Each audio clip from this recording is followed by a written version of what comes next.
Assalamualaikum warahmatullahi wabarakatuh.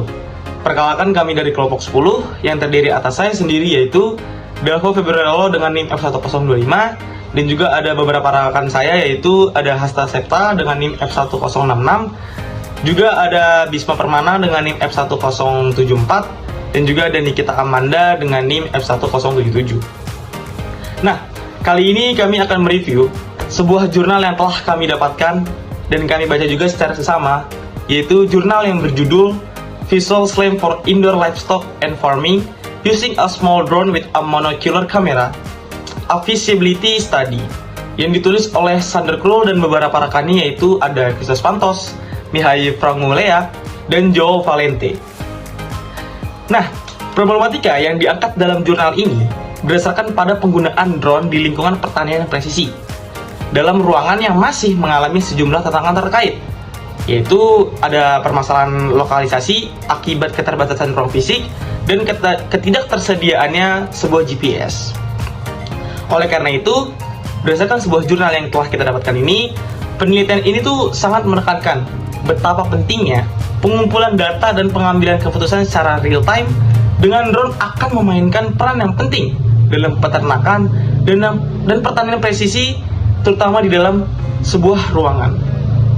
Nah, di jurnal yang kami temukan juga dijelaskan nih bahwasanya tujuan dari penelitian ini tuh dilakukan untuk penyelidikan tentang pemanfaatan drone dalam lingkungan pertanian dan peternakan yang terjadi di dalam ruangan dengan membandingkan efektivitas dua V-SLAM, yaitu ada LSD SLAM dan ORB SLAM yang menggunakan kamera monocular pada drone kecil.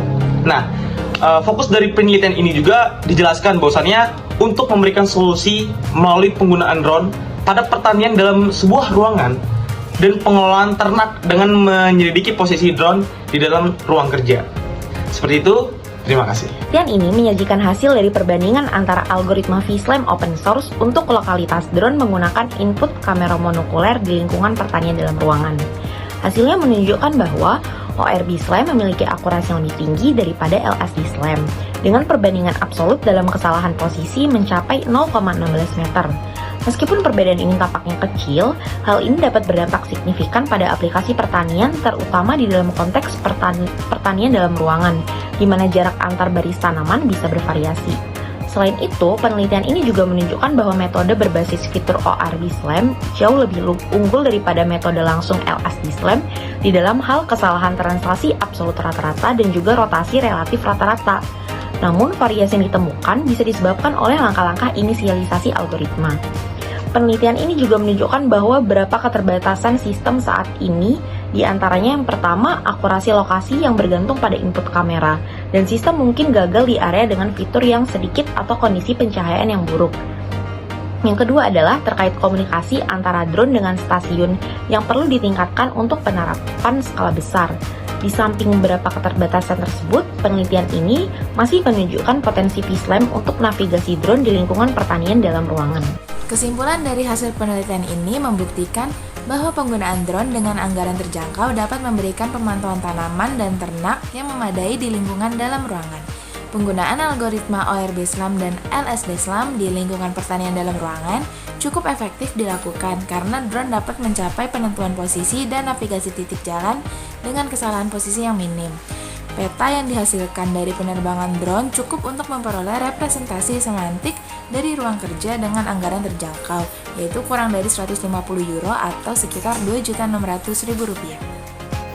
Meskipun masih dalam tahap awal, penggunaan drone di lingkungan pertanian dalam ruangan dapat menjanjikan. Oleh karena itu, terdapat beberapa aspek lain yang perlu dikaji lebih lanjut lagi untuk mengurangi nilai error pada hasil penelitian ini. Di antaranya adalah menganalisis aspek kebutuhan energi, komputasi, dan peningkatan cakupan area yang dapat dijangkau oleh drone. Tidak hanya itu, diperlukan pula analisis yang lebih mendalam terkait langkah-langkah inisialisasi algoritma untuk memperkecil variasi. Karena meskipun hasil perbedaan kinerja antara kedua algoritma ini terlihat kecil, hal ini dapat memiliki dampak yang signifikan, terutama dalam konteks lingkungan pertanian dalam ruangan di mana jarak antar basis tanaman bisa bervariasi. Selain itu, Dalam jurnal juga ditekankan betapa pentingnya pertimbangan aspek komunikasi saat menerapkan sistem ini di rumah kaca atau di kandang.